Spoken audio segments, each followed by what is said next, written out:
बहुत सारे लोगों के मैसेज आ रहे थे कि विनय भाई, घोसी उपचुनाव पर जो रिजल्ट आए जो कि आश्चर्यचकित कर देता है, इस पूरे देश के अंदर एक उत्साह, एक ऊर्जा की लहर पैदा कर देता है, ऐसे रिजल्ट पर आपका क्या कहना है?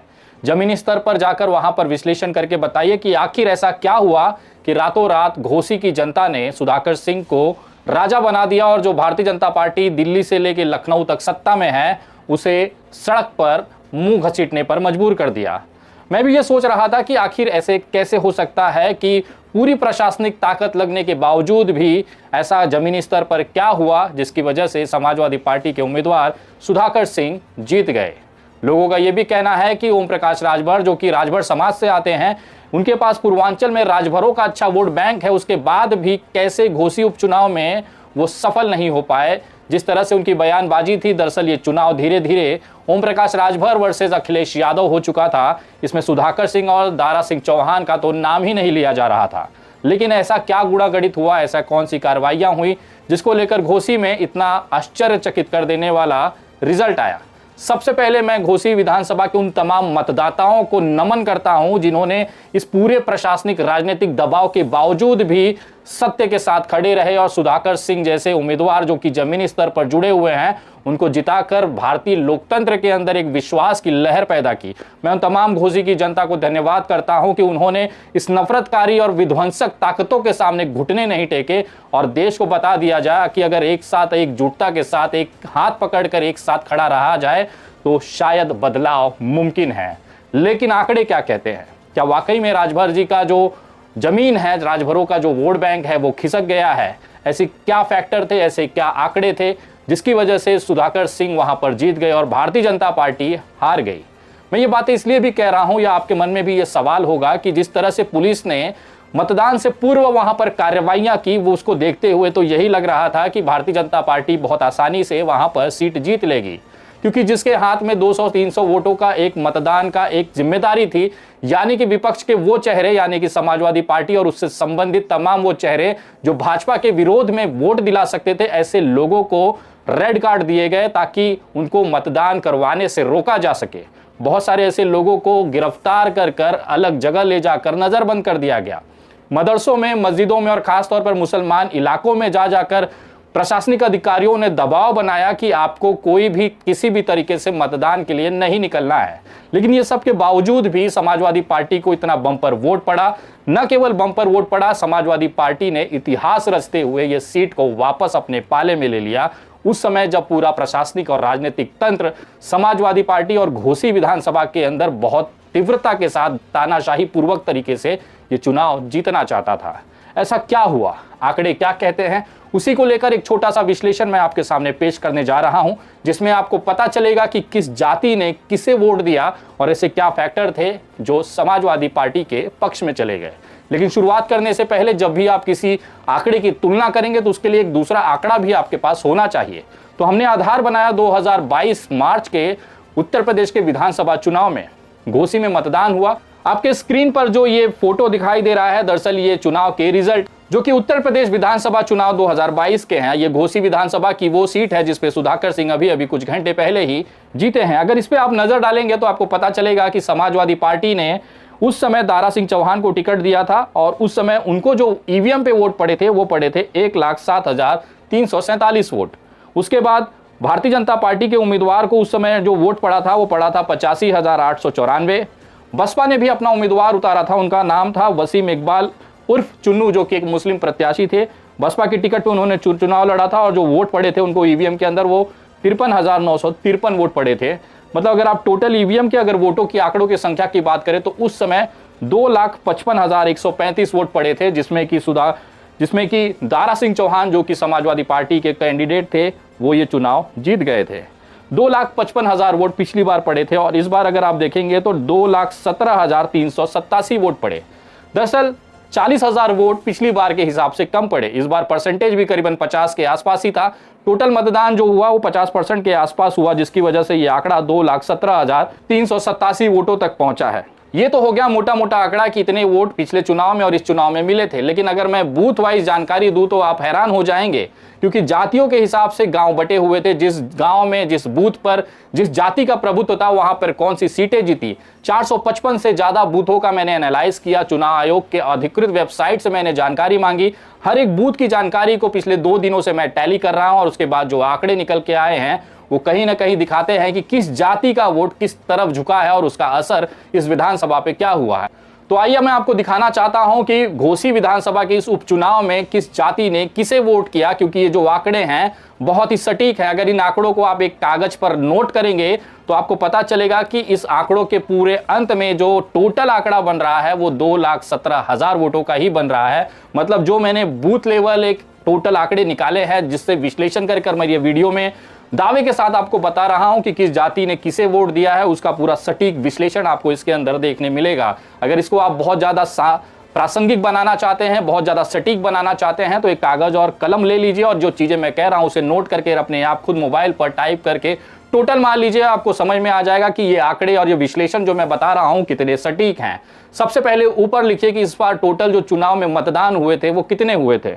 इस बार टोटल जो ईवीएम पे वोट पड़े हैं वो पड़े हैं 2,17,387 वोट। ये आप एक बड़े अक्षर में लिख लीजिए। अब आते हैं जातिवार तरीके से कि किस जाति का वोट किसे गया और कितना परसेंटेज गया। ये जो आंकड़े मैं आपको बताने जा रहा हूं जातिवार, दरअसल मैंने 455 के हिसाब से जो टोटल मतदान बनाए गए थे, बूथ बनाए गए थे, उन 455 बूथ का और वहां के जो जाति समीकरण है, मतलब किसी बूथ पर किस जाति में कितने वोटर हैं, उसका जब मैंने डेटा टैली किया तो मुझे समझ में आया। उसके बाद में जब चुनाव के रिजल्ट आए तो उस बूथ पर किस मतदाताओं को, किस कैंडिडेट को कितना वोट मिला था, उसको जब मैंने टैली किया, उसको जब मिलान किया तो मुझे समझ में आया कि वहां पर जो जातियां थी उन्होंने अधिकतर तौर पर किसे मतदान किया है। आप लिखना शुरू कीजिए क्योंकि मामला बहुत दिलचस्प होने जा रहा है। आप खुद तय कर लेंगे कि आखिर किस जाति ने किसे वोट दिया और इस बार का जो किंग मेकर है वो कौन है। आइए शुरू करते हैं। सबसे पहले जनरल कैटेगरी की बात करते हैं, यानी कि भूमिहार वोटर। घोसी विधानसभा के अंदर, पूरे विधानसभा के अंदर 23,000 के आसपास भूमिहार वोटर हैं, जो कि 455 बूथों से ये टैली कर आंकड़ा मैंने निकाला है। तो 23,000 जो वोटर हैं, भूमिहार वोटर हैं, उसका अगर 50% वोट पकड़ा जाए जो कि इस बार चुनाव में पड़ा है तो 10,500 वोट भूमिहारों ने डाले हैं, जो कि भूमिहारों का बाहुल्य इलाका है। वहां के बूथ में जब मैंने टैली किया तो वहां के जो भूमिहार का जो बाहुल्य इलाका था वहां पर ये जो मामला था सुधाकर सिंह और भाजपा के बीच में 50-50 का था, यानी कि 48 से 49% लोगों ने सुधाकर सिंह को वोट किया, यानी समाजवादी पार्टी को वोट किया। उसके बाद 48 से 49% के आसपास लोगों ने भारतीय जनता पार्टी को भी वोट किया, क्योंकि जो भूमिहार वोट है वो पारंपरिक तरीके से भारतीय जनता पार्टी का कैडर वोट है। वो चाहे जितना भी प्रयत्न कर लिया जाए उनसे साइकिल का बटन नहीं दबेगा। लेकिन इस बार एंटी इनकम्बेंसी थी, दारा सिंह चौहान की छवि खराब थी, एक बाहरी का माहौल था और जनता का मुंह सुधाकर सिंह के साथ था, जिसकी वजह से भूमिहारों के अंदर भी ये परिवर्तन मिला। उन्होंने पहली बार भारतीय जनता पार्टी का कमल का बटन न दबाकर साइकिल पर वोट किया। ये जो आंकड़ा था वो 48 से 49% था, यानी 10,500 वोटों में से 5,250 वोट भारतीय जनता पार्टी को गए और 5,250 वोट ये समाजवादी पार्टी के आए, जो कि भूमिहार वोट थे। इसे कृपया नोट कर लीजिए। दूसरे आते हैं राजपूत। सबसे बड़ा फैक्टर इस चुनाव में वो था क्योंकि राजपूत जो 99% भारतीय जनता पार्टी का कट्टर समर्थक है, चाहे किसी भी हालात में हो जाए, वो हिंदुत्व का साथ नहीं छोड़ते, वो भारतीय जनता पार्टी का साथ नहीं छोड़ते। लेकिन घोसी विधानसभा के अंदर उन्होंने भी पाला बदल लिया। मेरे हिसाब से जो डेटा 455 बूथों का आया है उसमें 22,000 के आसपास राजपूत वोटर हैं। वोटिंग परसेंटेज के हिसाब से 11,000 राजपूतों ने इस मतदान में वोट किया, जिसमें से 95 से 96% जो वोट था वो समाजवादी पार्टी के सिंबल पर गया, यानी कि सुधाकर सिंह को मिला। उसमें भी कुछ ऐसे पदाधिकारी थे या राजपूत समाज के लोग थे जो नहीं टूटे, यानी कि हो सकता है वो कार्यकर्ता रहे हो भारतीय जनता पार्टी के, या उनका जमीर गवाही नहीं दे रही होती हो कि साइकिल कर बटन पर बटन दबाया जाए। तो 2 से 3% का आंकड़ा अगर आप देखेंगे राजपूत समाज का तो उन्होंने बीजेपी को वोट किया, लेकिन 98% जो राजपूत वोट थे वो सुधाकर सिंह के साथ साइकिल के बटन पर चले गए। मतलब राजपूत समाज का 11,000 वोट का जो आंकड़ा है उसमें 96% से 98% जो आंकड़ा है वो सुधाकर सिंह के पास चले गए। उसके बाद आते हैं ब्राह्मण और अदर, जिनका आंकड़ा बहुत ही छोटा है, करीबन 2000 के आसपास। टोटल आंकड़ा तो 10,000 है, लेकिन वोटिंग परसेंटेज इनकी कम पड़ी है। उस इलाकों में जहां पर ब्राह्मण बाहुल इलाका है वहां पे वोटिंग कम हुई है। दरअसल ये बीजेपी का कोर वोटर था जो चाहता तो था कि भारतीय जनता पार्टी को वोट दिया जाए, लेकिन कैंडिडेट उनके मनपसंद नहीं होने की वजह से उन्होंने इस वोट का बाइकआउट किया, जिसकी वजह से ब्राह्मणों का वोट बहुत ही नगण्य रहा। मतलब जिस इलाकों में ब्राह्मण बाहुल्य है वहां पर मतदान ही नहीं हुआ। उन्होंने ना सुधाकर सिंह को बटन दबाया, ना उन्होंने भाजपा को वोट दिया, वो अपने घर पर बैठे रहे। उसके बाद आते हैं ओबीसी कैटेगरी में। जो सबसे बड़ा वहां पर ओबीसी कैटेगरी में सबसे बड़ी जाति है वो है यादव समाज की, जिसके 52,000 के आसपास वोटर थे, जिसमें से सबसे ज्यादा वोटिंग परसेंटेज जिनको दिखा 30,000 से ज्यादा यादवों ने वहां पर मतदान किया और उसका जो आंकड़ा था वो 98% के आसपास था। यानी कि 30,000 का 30,000 वोट भी अगर आप सोचे तो पूरा का पूरा वो समाजवादी पार्टी के सुधाकर सिंह को गया। दरअसल यादव समाज समाजवादी पार्टी का एक कोर वोट बैंक है और ये कभी भी डगमगाता नहीं है अनटिल अनलेस उनके मनपसंद का भारतीय जनता पार्टी का उम्मीदवार हो। तो कृपया नोट कर लीजिए, यादव समाज का जो 30,000 वोट था वो भी समाजवादी पार्टी के खेमे में गया। उसके बाद आता है राजभर। ये सबसे बड़ा जाति का ऐसा फैक्टर है जिसने पूरा ये जो ध्रुवीकरण था या एक तरह से चुनाव का जो सबसे सेंटर पॉइंट था वो राजभर समाज था, क्योंकि ओम प्रकाश राजभर इस समाज से आते हैं। सुहेलदेव समाज पार्टी के वो राष्ट्रीय अध्यक्ष हैं और पूरे विधानसभा चुनाव के अंदर वो चर्चा में रहे। सबसे बड़ा ये सवाल था क्या राजभर वोट जो है वो डगमगा गया, उन्होंने समाजवादी पार्टी को वोट किया है। आइए मैं बताता हूं वो रहस्य जिसकी वजह से आपके भी मन में जो सवाल है उसके जवाब मिल जाएंगे। टोटल राजभर वोट जो है यहाँ पर 68,000 है, यानी 68,000 के आसपास जो राजभर वोट है उसमें से 50% के आसपास वोटिंग हुई है। 34,000 के आसपास ये वोट पड़े हैं। 455 बूथों पे जब मैंने राजभर वोटों के बाहुल्य इलाकों में जब उसका एनालाइज किया तो मुझे पता चला केवल 7 से 10% जो वोट है वो समाजवादी पार्टी को गया है। नोट करिएगा, बहुत दिलचस्प चीज बता रहा हूं। ये 455 बूथों का आंकड़ा दे रहा हूं मैं एकदम सटीक, जो कि इलेक्शन कमीशन की वेबसाइट से मैंने निकाले हैं, उसको टैली किया है। 2 दिन की मेहनत के बाद ये आंकड़े निकल के आए हैं कि राजभर समाज का 68,000 वोट है, जिसमें से 50% वोटिंग हुई है। 34,000 वोट राजभरों के पड़े हैं, जिसमें से 7 से 10% वोट समाजवादी पार्टी को गया है। राजभरों का सबसे बड़ा वोट जो है 83 से 90% के आसपास ये राजभर वोट भारतीय जनता पार्टी के खेमे में गए हैं। तो जिनको भी लग रहा है कि ओम प्रकाश राजभर की जो जमीन है राजभरों की खिसक गई है, क्योंकि यही वोट पिछली बार ओम प्रकाश राजभर की वजह से समाजवादी पार्टी की तरफ झुका था, लेकिन इस बार 2023 के उपचुनाव में जब 455 बूथों का आंकड़ा मैंने निकाला है और जो राजभर बाहुल्य इलाके हैं वहां पर जब वोटिंग मैंने देखी है, वहां पर एक एक बूथ का जो नंबर मैंने देखा है बीजेपी और समाजवादी पार्टी का, तो जो रेशो निकल के आया है 7 से 10% वो समाजवादी पार्टी को गया है और 83 से 90% जो वोट है वो भारतीय जनता पार्टी को पहुंचा है। यानी कि दारा सिंह चौहान के नाम पर कमल पर राजभरों ने इस बार वहां पर वोट दिया है। ये चुनावी आंकड़े मैं आपको एनालाइज करके दे रहा हूं। उसके बाद बिंद और निषाद समाज आता है, जिसके करीबन 15,000 वोट हैं, जिसमें से 7,500 वोट पड़े हैं। इसमें भी 27 से 28% जो वोट है वो समाजवादी पार्टी को गया है, जो उनका पारंपरिक वोट है। उसके बावजूद भी निषाद समाज में जो वोटर हैं उसके अंदर भी बीजेपी ने सेंध मारी है और 67 से 68% के आसपास ये जो वोट है ये निषादों का ये भारतीय जनता पार्टी यानी दारा सिंह चौहान के पास गया है। इसके बाद एक जाति है वहां पे नोनिया समाज, जो कि 40,000 वोटर हैं, उसके 24,000 के आसपास उनकी वोटिंग परसेंटेज है, क्योंकि बूथ के हिसाब से जो आंकड़े हैं वो दिखा रहे हैं कि 24,000 नोनिया वोट पड़े हैं, जिसमें से 20 से 21% जो है वो समाजवादी पार्टी को पड़ा है। उसके बाद 80% के लगभग जो नोनिया वोट है जाति के वो भारतीय जनता पार्टी के खेमे में गए हैं। यानी कि नोनिया जाति के जो प्रबुल्य इलाके हैं, जो बूथ है वहां पर जब वोट परसेंटेज काउंट किया गया, वोट की संख्या काउंट की गई, तो जो समाजवादी पार्टी का वोट बैंक था वो केवल 20% था। 80% नोनिया जाति का जो वोट है वो भारतीय जनता पार्टी के पास पहुंचा है। इसके अलावा पिछड़ी जातियों में अदर भी हैं, बहुत सारी ऐसी छोटी जातियां हैं। अगर उस टोटल आंकड़ा उसका 24,000 के आसपास मुझे मिला है 455 बूथों पे, उसका अगर 11,000 के आसपास अगर आप एक एवरेज परसेंटेज मतदान पहुंचे तो उसमें जो 44 से 45% वोट पड़ा है वो सुधाकर सिंह के पास गया है।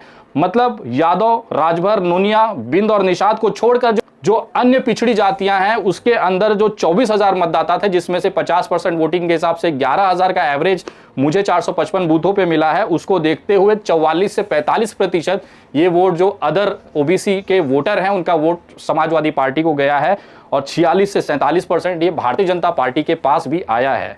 अब आते हैं उस पहलू पे कि आखिर इस पूरे चुनाव का किंग मेकर कौन सा समाज रहा। दरअसल इस पूरे चुनाव में दो जातियां ऐसी थी जो किंग मेकर के हिसाब से बैठी थी। पहली जाति थी दलित, दूसरी जाति थी मुसलमानों की। पहली बात करते हैं दलित की कि आखिर इनके पास कितना वोट था और किस तरफ उनका रुझान रहा है।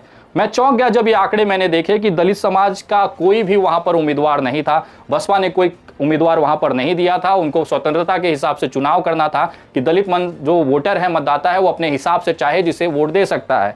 जब मैंने 455 बूथों का आंकड़ा निकाला और उसमें दलित बाहुल्य इलाकों का जब मैंने आंकड़ा निकाला तो जो परसेंटेज मुझे दिखाई दिया वो चौंका दिया गया, क्योंकि समाचार चैनलों पर और बाकी सोशल मीडिया पर यह चल रहा था कि दलित का जो वोट था वो समाजवादी पार्टी के खेमे में गया, जिसकी वजह से ये बम्पर जीत हुई। लेकिन आंकड़े क्या कहते हैं जरा देखते हैं। दलित समाज की तरफ से जो जाटव समाज है, जो दलित समाज है, उसके करीबन 60,000 वोट हैं। इस 60,000 वोट में से 30,000 वोट ही पड़े हैं, मतलब 50% के आसपास वोटिंग हुई है। और जो बूथों के आंकड़े के हिसाब से मैंने मिलान किया है तो 34 से लेके 35% केवल जो वोट था वो समाजवादी पार्टी के पक्ष में गया। 56 से लेके 57% जो दलित मतदाता थे उन्होंने भारतीय जनता पार्टी को वोट दिया। ये वो आंकड़े हैं जो 455 बूथों में चुनाव परिणाम के बाद जो आंकड़े दिखाए गए उसके टैली के हिसाब से मैं आपको बता रहा हूं। उसके बाद खटिक, धोबी, पासी और अदर ऐसे 20,000 के आसपास मतदाता हैं जो एससी कैटेगरी में आते हैं। उसमें से 9,000 वोट पड़े थे। उसके बाद ये जो वोट 9,000 पड़े थे उसमें 40% के आसपास समाजवादी पार्टी को गए हैं और 60% के आसपास भारतीय जनता पार्टी के खेमे में गए हैं। अगर देखा जाए दलित समाज का जो वोट बैंक है वो दो हिस्सों में बंट गया। 40% के आसपास समाजवादी पार्टी को गया और 60% के आसपास ये भारतीय जनता पार्टी के पास गया। अब आते हैं उस किंग मेकर को जिसने इस पूरे चुनाव को घुमा दिया, वो है मुसलमान समाज। मुस्लिम समाज के यहाँ पर सबसे ज्यादा वोट बैंक 81,000 वोट थे। 40,500 के आसपास ये वोट पड़े हैं, जिसमें से 90% के आसपास ये जो वोट हैं ये समाजवादी पार्टी के पक्ष में पड़े हैं और केवल 1 से 2% जो वोट हैं ये जो पड़े हैं ये भारतीय जनता पार्टी के पक्ष में पड़े हैं। दरअसल ये जो 1 से 2% वोटर हैं, दरअसल ये भारतीय जनता पार्टी के वो मुस्लिम कार्यकर्ता हैं जो भारतीय जनता पार्टी से जुड़े हैं या भारतीय जनता पार्टी के जो मुस्लिम बाहुल इलाके हैं वहां पर जो उनके पार्षद हैं या वहां पे जो उनके प्रधान हैं उन्होंने जो भारतीय जनता पार्टी को वोट कराया है, क्योंकि वहां पर भी देखा गया कि कुछ मुसलमान लॉबी ऐसी थी जो भारतीय जनता पार्टी को सपोर्ट कर रही थी।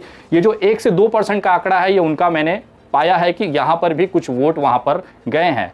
अगर आप टोटल इसको देखेंगे तो 2,17,000 वोट टोटल पड़े हैं, जिसमें भूमिहारों का 10,500 वोट है, राजपूतों का 11,000 वोट है, उसके बाद यादवों का 30,000 वोट है, राजभरों का 34,000 वोट है, नुनिया का 24,000 वोट है, निषाद और बिंद का 7,500 वोट है, अदर्स ओबीसी कैटेगरी वाले जो जातियां हैं उनके करीबन 11,000 वोट हैं, एससी कैटेगरी में यानी दलित समाज की अगर बात करें तो 30,000 वोट हैं, खटिक, धोबी, पासी और अदर जो एससी कैटेगरी हैं उसके करीबन 9,000 वोटर हैं, मुस्लिम समाज के करीबन 40,500 वोटर हैं।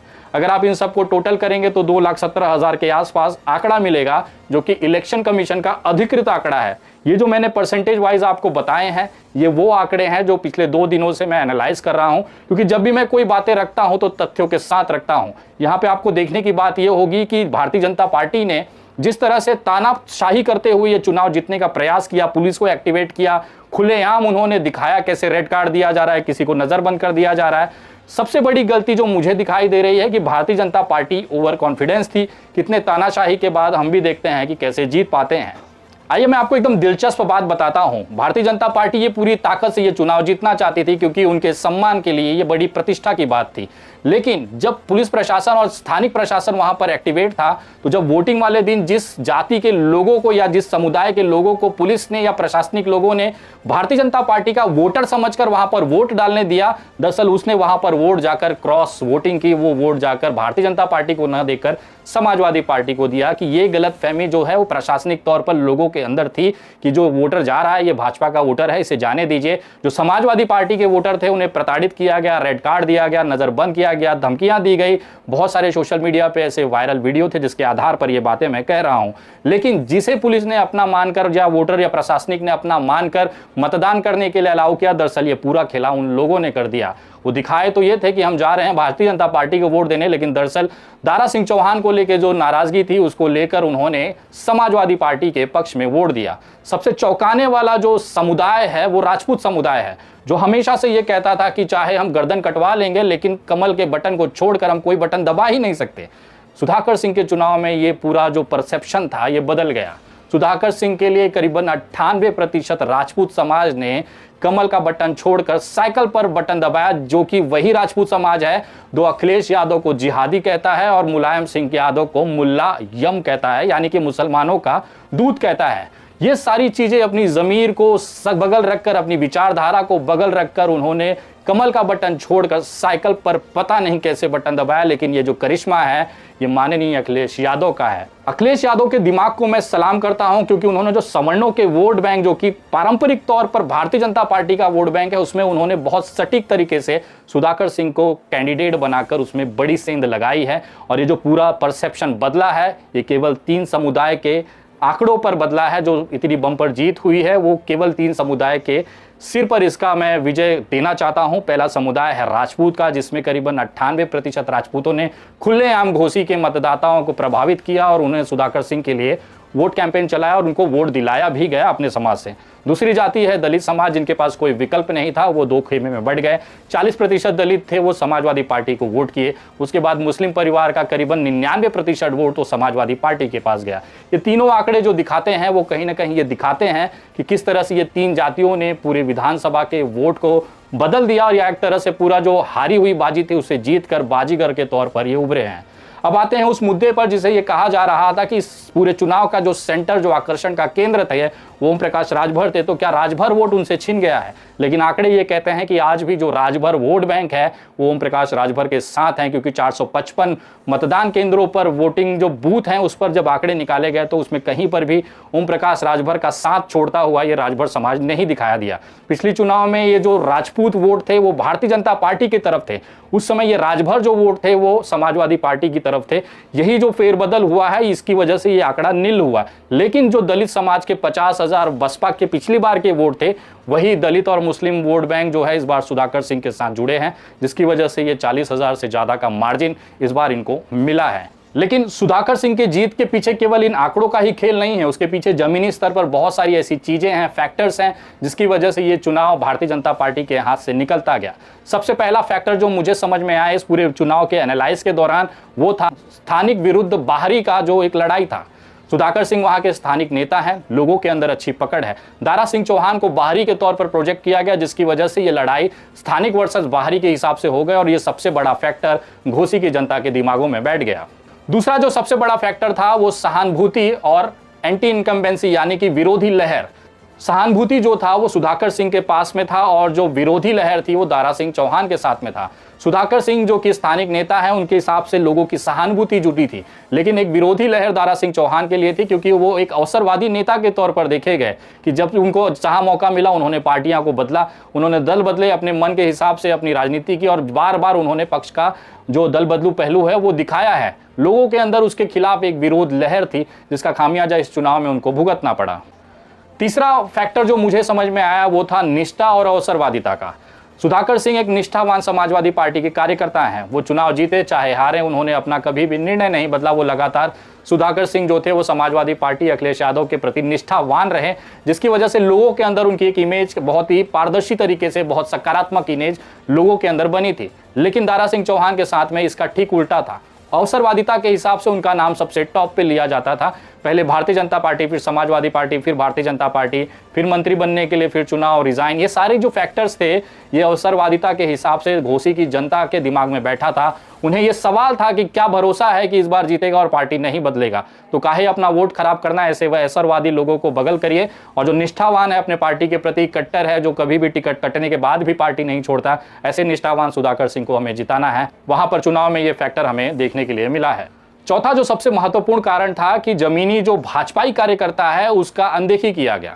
दरअसल वहां पर एक ऐसा भाजपाई खेमा, एक नहीं 2-3 ऐसे भाजपाई खेमे थे जो चाहते थे कि वहां का इस बार के उपचुनाव में उनको टिकट मिलेगा। इसके साथ साथ जब दारा सिंह चौहान मंत्री बने थे पिछले बार भारतीय जनता पार्टी के कार्यकाल में, उस समय भी उन्होंने घोसी में कभी पलट कर देखा ही नहीं, तो कार्यकर्ताओं से जुड़ाव या उनसी बातें या उनके लिए एक समर्पण दिखा ही नहीं। ये सारा गुस्सा था, जिसकी वजह से भारतीय जनता पार्टी ने खुद कैंपेन कर सुधाकर सिंह को वोट दिलाने का काम किया है। यह अंदरूनी खबर है कि भारतीय जनता पार्टी का करीबन 60% जो कैडर था, जो स्थानिक 2-3 उम्मीदवार थे, जो संभावित उम्मीदवार थे, उन्होंने ये महसूस किया कि अगर दारा सिंह चौहान भारतीय जनता पार्टी से जीत जाएगा तो भविष्य में उनको राजनीति करने के लिए जगह नहीं मिलेगी, जिसकी वजह से उन्होंने पूरी ताकत लगा के जो संभावित उम्मीदवार थे उन्होंने भी भारतीय जनता पार्टी को हराने के लिए अपने जो वोट बैंक थे, जो भारतीय जनता पार्टी का कैडर वोट था, उसे भी समाजवादी पार्टी की तरफ टर्न कर दिया। ये कहीं ना कहीं भारतीय जनता पार्टी के उन कार्यकर्ताओं की अनदेखी थी, उनकी भावनाओं को समझने में भारतीय जनता पार्टी संगठन ने भूल की, जिसकी वजह से इनको खामियाजा यहां पर भुगतना पड़ा। अब आते हैं उस सबसे महत्वपूर्ण फैक्टर पर जिसको आप भी नकार नहीं सकते। इस चुनाव में जनता के मुद्दों पर बात ही नहीं की गई कि सड़कें क्या होंगी, शिक्षा के लिए क्या होगा, किस तरह की सुविधाएं दी जाएंगी, हम क्या करेंगे क्या नहीं करेंगे। दरअसल ये पूरा चुनाव व्यक्तिगत तौर की छींटाकशी पर टिकी रह गई। अगर ओम प्रकाश राजभर का यादवों के लिए जो बयान आप देखेंगे तो वो व्यक्तिगत तौर पर था। ये पूरा जो घोसी का चुनाव था, ये कहीं ना कहीं अखिलेश यादव, ओम प्रकाश राजभर, अखिलेश यादव, ओम प्रकाश राजभर, इनके बीच में व्यक्तिगत छींटाकशी के हिसाब से ही रह गया। जनता ने यह महसूस किया कि ये नेता तो आपस में ही लड़ रहे हैं, तो हमारे जो जमीनी मुद्दे हैं, चाहे शिक्षा हो, स्वास्थ्य हो, रोजगार हो, या वहाँ की सड़कें हैं, मूलभूत सुविधाएं हैं, उस पर तो ये बात ही नहीं कर रहे हैं। ये वो फैक्टर था जिसको लेकर ये एक बड़ा एंटी इंकम्बेंसी यानी कि एक अविश्वास भारतीय जनता पार्टी के खेमे में तैयार हो रहा था, उनके विरोध में तैयार हो रहा था। ये जो व्यक्तिगत छींटाकशी की जा रही थी वो भी एक बड़ा फैक्टर बन के निकला, जो दारा सिंह चौहान के हार का कारण बना। अगर आप इस पूरे वीडियो को अगर एक समीकरण के तौर पर देखेंगे या एक पेन पेपर लेकर बैठकर नोट करते हुए देखेंगे तो आपको समझ में आ जाएगा कि किस तरह का खेला जमीनी स्तर पर खेला गया। जाते जाते मैं आपको एक हास्यास्पद चीज दिखा के जाता हूं, शायद आपको हंसने आएगा। आपको लग रहा होगा कि कांग्रेस पार्टी ने घोसी उपचुनाव के अंदर समर्थन कर दिया सुधाकर सिंह को, जिसकी वजह से बहुत बड़ा बदलाव आ गया। आपने ये भी खबरें देखी होंगी कि आम आदमी पार्टी ने भी सुधाकर सिंह को समर्थन कर दिया इंडिया गठबंधन के हिसाब से। लेकिन अगर आप 2022 के मार्च के विधानसभा चुनाव उत्तर प्रदेश के आंकड़े को देखेंगे तो कांग्रेस के पंजे के ऊपर, चुनाव चिन्ह के ऊपर एक उम्मीदवार पिछले चुनाव में लड़ा था, उनका नाम था प्रियंका। इनको करीबन 1998 वोट पड़े थे, मतलब 1998 वोट पड़े थे। और आम आदमी पार्टी के उम्मीदवार थे पंकज कुमार, जिनको केवल 507 वोट पड़े थे। कांग्रेस और आम आदमी पार्टी 2000 के अंदर वोटों पर सिमट गई, जो दिखाता है कि अगर वो समाजवादी पार्टी को समर्थन नहीं भी करते तो कोई बड़ा बदलाव होने की उम्मीद नहीं थी। लेकिन एक मनोवैज्ञानिक तरीके से पार्टी इंडिया गठबंधन का हिस्सा होने की वजह से उनके कार्यकर्ताओं ने जितनी मेहनत की है समाजवादी पार्टी के कैंडिडेट को जिताने के लिए, उसको मैं धन्यवाद करता हूं, सैल्यूट करता हूं। एक धन्यवाद के हकदार कांग्रेस और आम आदमी पार्टी के भी वो कार्यकर्ता हैं जिन्होंने दिन रात मेहनत कर इस चुनाव को अभूतपूर्व और ऐतिहासिक बना दिया। सबसे बड़ा फैक्टर इसमें जो निकल के आया है कि राजनेताओं की अपनी व्यक्तिगत छींटाकशी, किसी जाति समुदाय के ऊपर टिप्पणी, उसके बाद जो दलित समुदाय है, मुस्लिम समुदाय है, और सबसे जो आश्चर्यचकित कर देने वाला जो जाति समुदाय है वो राजपूत का है। जब भी आप घोसी विधानसभा के किसी राजपूत को मिलें तो उनको कहें जय समाजवाद, क्योंकि उन्होंने भारतीय जनता पार्टी की उस नफरतबाज आइडियोलॉजी को त्याग कर समाजवादी पार्टी के साइकिल पर बैठकर सवारी करने का मन बना लिया है। अगर ऐसा ही सवर्ण समाज, दलित समाज, मुस्लिम समाज, ओबीसी समाज अगर एक दूसरे का हाथ पकड़कर 2024 के लोकसभा चुनाव में एक साथ मिलकर एकजुटता के साथ लड़े तो इस नफरतबाज भारतीय जनता पार्टी को देश से निकाला जा सकता है, उनकी औकात वापस से 2 सीटों पर लाई जा सकती है। उसका ताजा उदाहरण घोसी के उपचुनाव में देखने के लिए मिला। देखना दिलचस्प होगा कि 2024 के लोकसभा चुनाव में क्या परिवर्तन हो सकता है। एक छोटा सा विश्लेषण घोसी उपचुनाव को लेकर था, आपको कैसा लगा कमेंट करके जरूर बताएं। ये वीडियो तमाम भारत के मोबाइल तक पहुंचाने की जिम्मेदारी आपकी है, और सबसे इंपॉर्टेंट, घोसी के लगभग हर मतदाताओं को ये वीडियो जरूर शेयर करें ताकि उनको पता होना चाहिए कि आखिर वहां पर कैसा खेला हुआ जिसकी वजह से ये आश्चर्यजनक रिजल्ट देश के सामने आया। अगली वीडियो किसी अन्य मुद्दे पर बहुत जल्द, तब तक जय हिंद, जय महाराष्ट्र।